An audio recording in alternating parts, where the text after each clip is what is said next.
Aubrey Wallace, welcome to Work-Life. Really glad that you could join me on the show here today. Hey, thank you. I'm glad to be here.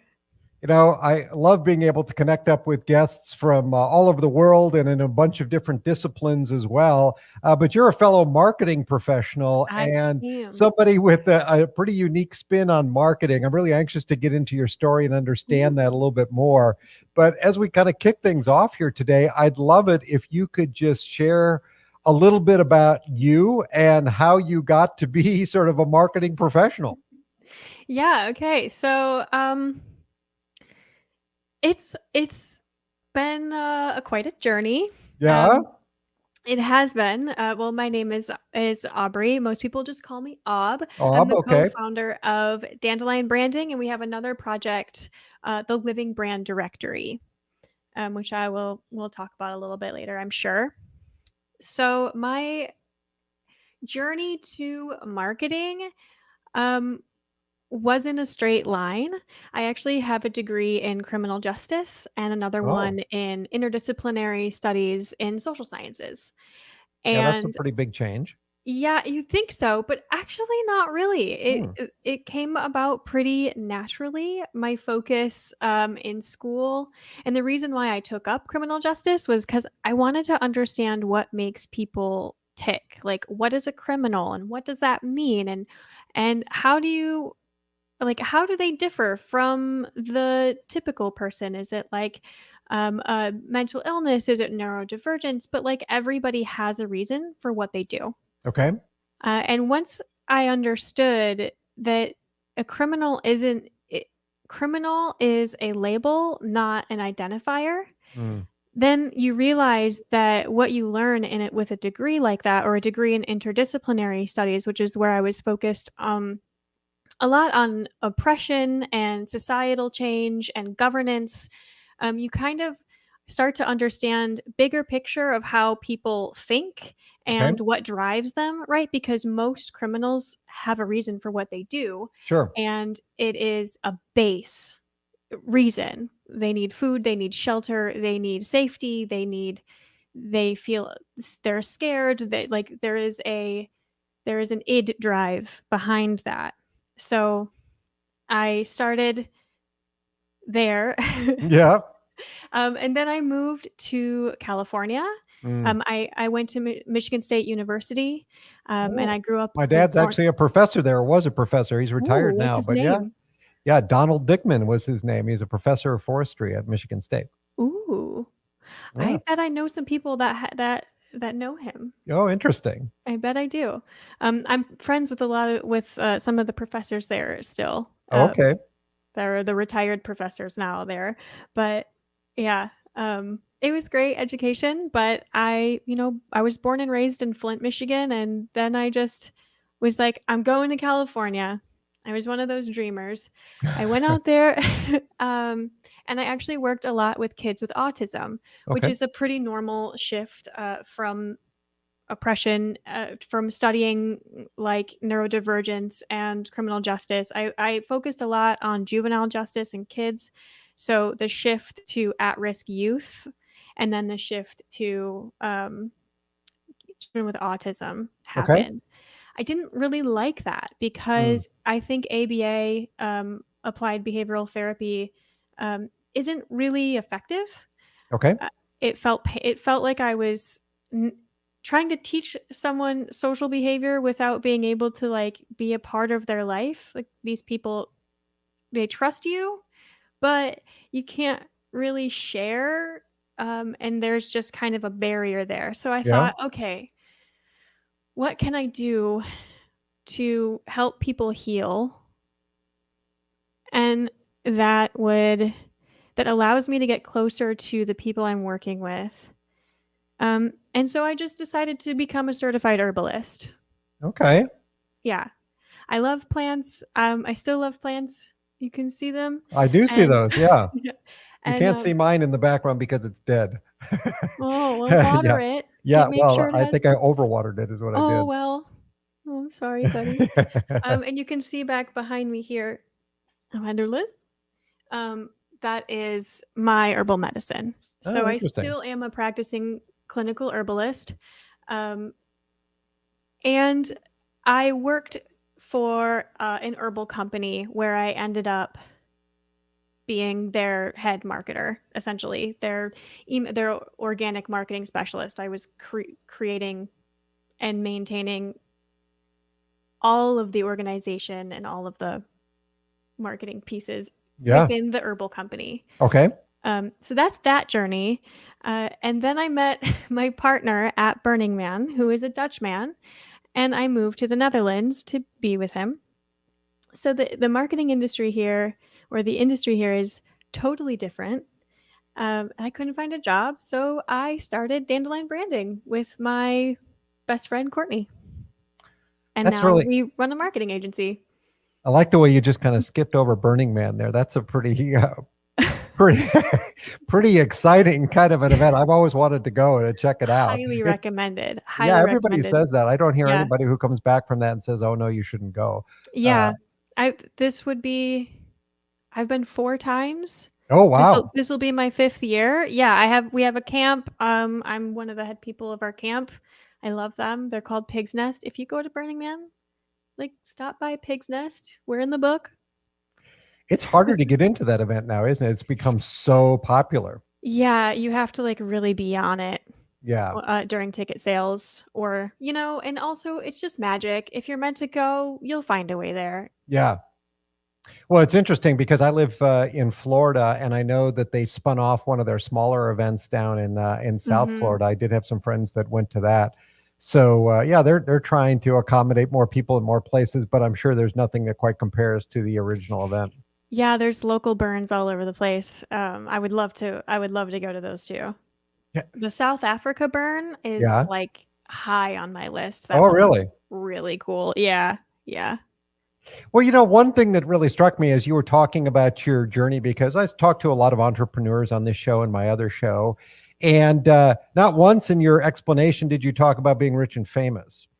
It seemed like you had a lot of other motivators that were really Um, driving you, which is no. refreshing. No, I'm not interested in being rich or famous. If I wanted to be an influencer, I wouldn't be an organic marketer. Like, Yeah. that's not what we do. We're really in the back end. And yeah, I'm also, like, not socially adept enough to be comfortable as life as an influencer. Well, people have influence in different ways. I think the cartoonish version of an influencer is just this fake personality who has no life experience and just wants to be rich and famous. But you can obviously have influence in other ways. Yep. Obviously, as an herbalist, you've got experience and knowledge that other people don't have. So you can be an influencer in that way. And I'm interested, as you did your branding work for the organic company that you were mentioning before, Mhm. what are some things that struck you in terms of how you deliver a message that really resonates with your audience? Yeah, that's a great question. So we've continued Dandelion Branding really only works with sustainable brands. Okay. And that is one of the ways where we're consistently influencing, Hmm. to use that term again, Yeah. is we are helping people be really transparent. And that is one of the most important pieces there. I would say learning through that brand. I'll say it's Anne Marie Skincare. You can find it on my LinkedIn. They were great to work with. I learned a lot from creating their internal system, and we grew exponentially during the time I worked there. And yeah, hi Anne, if you watch Mm. this show, um, but they really, like, their customer loyalty and the way they communicated was just honest. And it was like, in the beginning it was really a tenement of what they stood for. Hmm. And I think, when I left there, I wanted to continue that, Okay. and I wanted to help brands really hold their values, because I was thinking, like, as an herbalist I can help one person at a time, and I have this knowledge and I know how to do it. I can whip you up a formula if you need to, like, sleep, or if you're having trouble shitting or whatever. But, like, what I really want to do is help change the world. And I'm just like one of those people that's like, I want to change the world. Mm, Um, and I think the way we do that is by helping people make better choices every day, mm, lots of people. yeah. And one of the most important things for the average consumer is like they trust and they're loyal to the brands that they buy from. Mm, It's strange, like the data came out about corona, and a lot of people, like 60% of people, look to the brands that they trust to help guide them through a really difficult time. And I think we see that a lot, especially, in a capitalist society. So I have the privilege of working with really cool brands that also want to do awesome things in the world and helping them stay transparent and spread a really wonderful message. What's interesting to me about that is I had a guest on the show recently, and the whole topic was diversity and inclusion in marketing, and how companies and marketing firms are really looking at the imagery that they use and the Mhm. language that they use to be much more inclusive. And on the whole environmental side, what I see is a lot of companies are putting messages out there. I got something from United Airlines the other day about how they're using biofuels, or they want to look into this. I think Apple just started some sort of a fund. I didn't read the full article, but I saw a headline about that yesterday, which is all geared toward the environment. And obviously, some of these are real, some of it is lipstick on a pig, right? Yeah. So when you're looking at companies to work with, how do you really define or know that they're serious about this, as opposed to just giving lip service because it's the trend of the day? Yeah, that's actually a really big issue. Greenwashing is a huge Greenwashing, I like problem. that. Yeah. Yeah, that's the term. Is it's greenwashing, and lipstick on a pig is just the same. It's just that's what it is. It is a rampant issue in sustainability and in the sustainable industry, partially because it's popular right now. It's actually like trendy to be green. Right. Um, and in one way, that's sort of problematic because it's hard to tell at first glance, and in other ways it's really good because we want people to start thinking in that way and making decisions based on how is this going to affect the environment, how is this going Yeah. to affect climate change, or even just like how inclusive is this brand, am I seeing people of color, how performative is this. And that's really what I mean when I talk about transparency and traceability, especially as it relates to sourcing.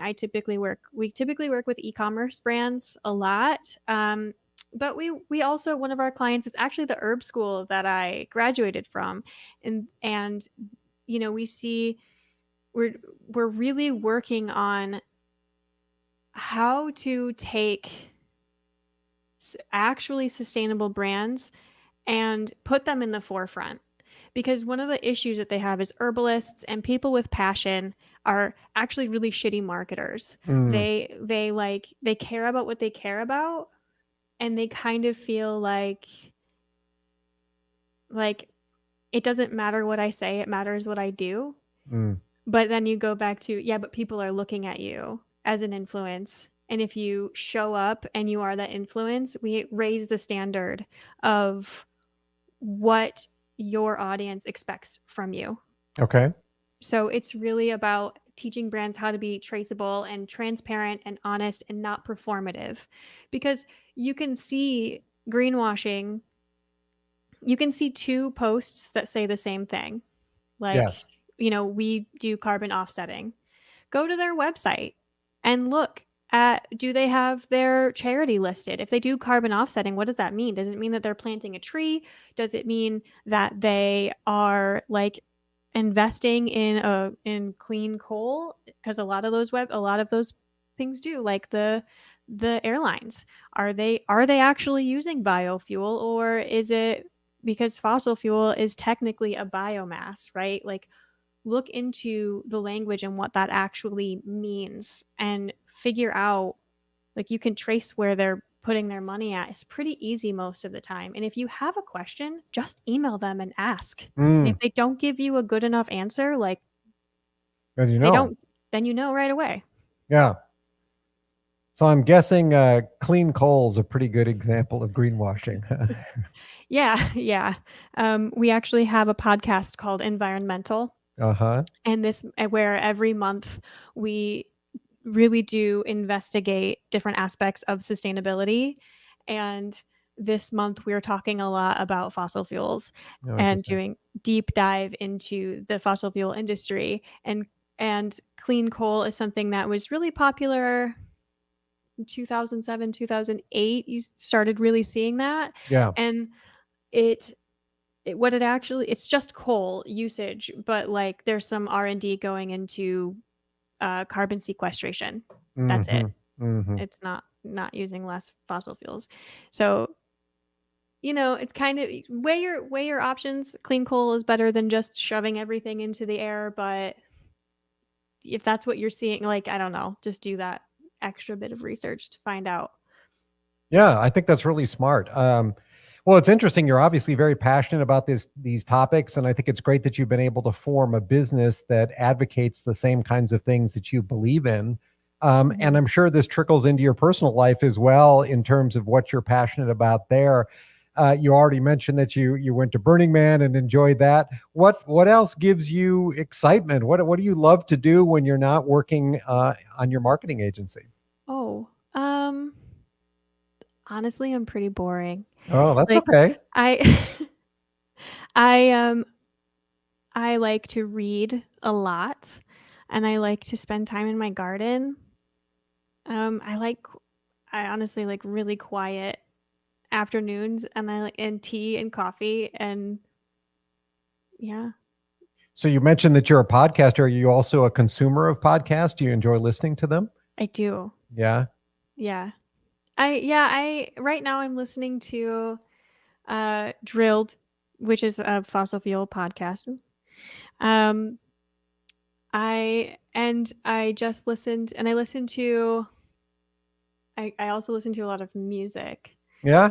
Yeah, and I like Welcome to Night Vale, which is so nerdy, but I'm an avid reader. When I say I like to read and Yeah. like I'm kind of boring, I mean like I aside from the monthly book that we read for our podcast, I've probably read like 5 novels just in 2021. Um and I read literally every single day, and right now I'm reading The Wheel of Time. Mm. It's I really like sci-fi fantasy, Yeah. and yeah, and Stephen King, I really love Stephen King, and the podcast Welcome to Night Vale is like, if you're a Stephen King fan, you should definitely Definitely check it check it out. out, huh? Yeah, or a small town, or you live in a small town, or you grew up in a small town, or you just like kind of chaotic, like random things, Yeah. um random news. Yeah, it's good. It's a really good one. I'll definitely check that out. That's interesting. And you said that you're living in the Netherlands now? I do. Yeah. Yeah. So how, going from Flint, Michigan to California now to the Netherlands, how is that a different experience? I'm sure they look at life a little bit differently than those of us who are in the States. What has been your experience?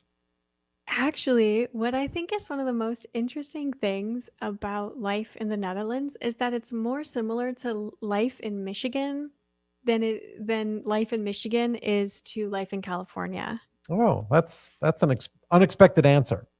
Yeah.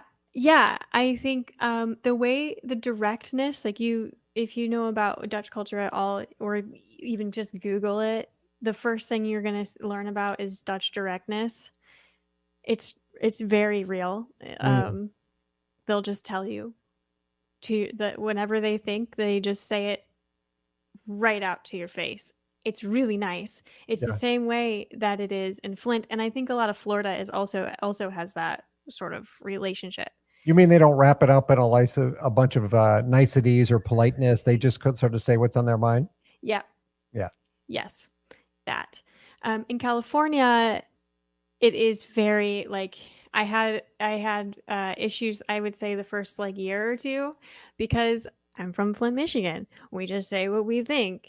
Like we just put it out there, Yeah. and And it's a little in Flint, it's a little aggressive. And in Michigan, I would say it's a little more aggressive. In California, that's like really scary for people and really confronting. And it's not the norm for people that are used to communicating there. So I would say that the move here in the way that we're communicating outside of the language, I don't speak Dutch very well.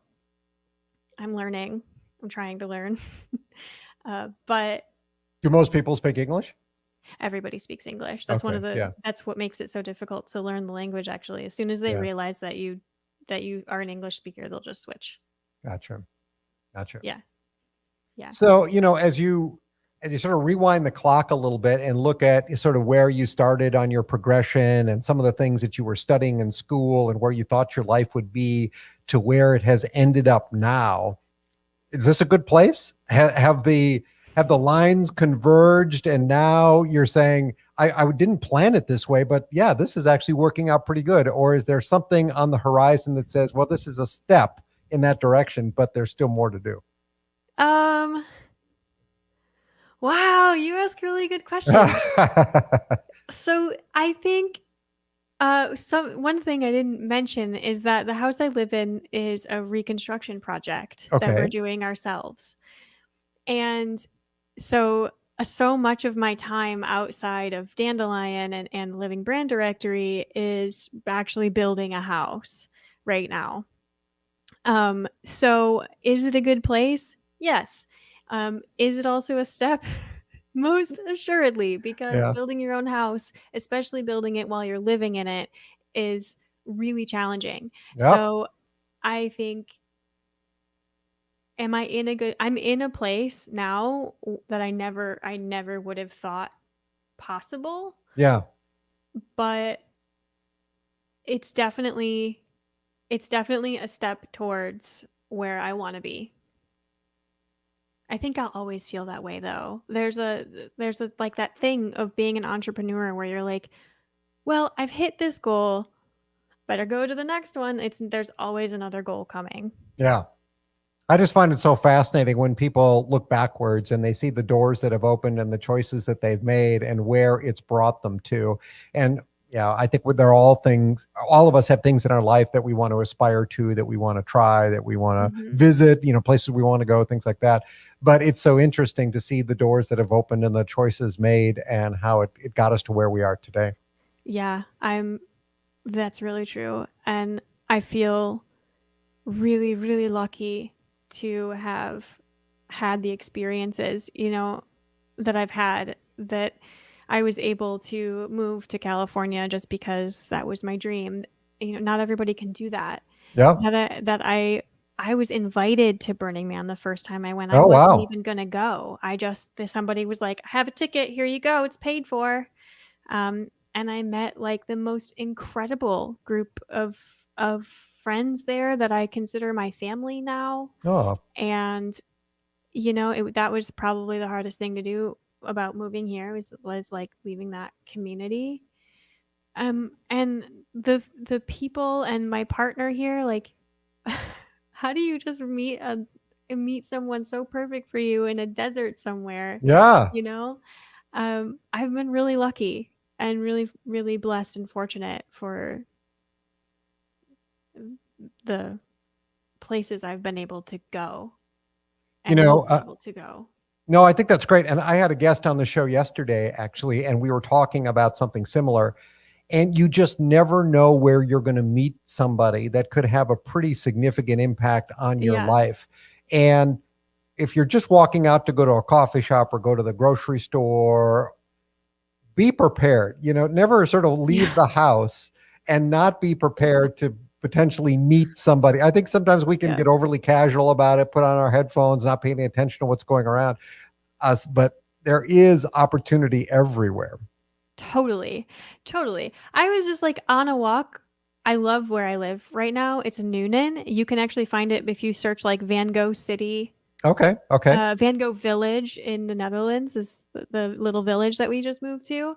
And we're really close to the woods. And I was just like on a walk to the woods and just stopped and met just some random guy. His name is Stein. Stein? It's Dutch. Stein? Uh-huh. Stein? Stone, something like that. And sorry. No. And yeah, we just stood there talking for like 40 minutes. And really, I'm one of those people that people will just walk up to and start Yeah. talking to. And it seems like you probably are too. And you just going about your day. And if you just pick your head up and look around and make eye contact with people, they'll just talk to you. People want to have those interactions. And there's something to learn from every single person that you meet. And it's worth knowing that when you leave your house every day. It's funny that you say that because I always joke about this. If I go to a party or a social event or something like that, people don't really come up and talk to me. But if I'm like Oh out and my God. about, I'm the guy that always gets stopped and asked for directions. I totally relate to that. That's me. I'm the girl in the corner talking to the other dude in the corner, Right, at a right. party. Well, like, I probably would approach you at a party because you're probably chilling by yourself, and I'm the one Probably. that's like, "Hey, what are you doing? I'm gonna sit right here, okay?" It's funny how different personality types and whatever energy we give off, the universe responds accordingly. So Totally. before we wrap it up today, I just have to ask you, so what's the signature feature of your camp at Burning Man? Oh, um, we have a few events now because we've grown. Our Yeah. our main big event is that we find a place. The last 2 years we've done it somewhere random on the playa where we roast a pig and serve Okay. it. Oh, very nice. Like my there's 5 of us that made the original camp, and 3 of them are French chefs. Oh my, yeah. Oh man, it's great. Um, so they actually bring a whole pig and a box, and they roast the pig in the box on the playa while we set up our whole kitchen. We actually dismantle our camp kitchen and take it to the playa so nobody can eat for that day, but it's okay. Um, and we make the pig with also vegetarian sides. It will be like a couscous or a salad or like something, and then we have tables that we set out and we put like white. We all wear black vests and like neckties, and we make like a white linen cloth so people can just sit on the playa and have like a 2-course meal, It's and it's amazing. really beautiful. Yeah. I love to hear those creative things. Heard so many stories about the different camps and what they do. It sounds like a blast. You're very fortunate to have a group of people that you go with and are connected with. This has Yeah. been really fun talking to you today. As we sort of wrap up, I'd love for you just to share with the audience a little bit more about Dandelion Branding, where they can find you and how to connect on the web. Sure. So, Dandelion Branding is a digital marketing agency for sustainable brands. You can find us at dandelionbranding.com. Our Instagram is dandelion_branding, or you can chat directly with me through Twitter, which is @_the living brand. Our other project is called the Living Brand Directory, and you can find that at thelivingbranddirectory.com. And that is a directory of brands that we have vetted that you can trust to buy stuff from. That's awesome that you Yeah. put together a resource like that. Yeah. Yeah, There's that's really so great. much more to come. Yeah, there's more. We're going to start working on sourcing resources. It's just going to be, yeah, it's great.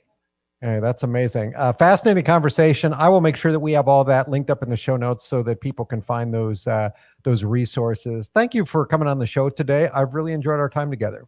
Thank you, Eric. Okay, we'll talk again soon. Bye.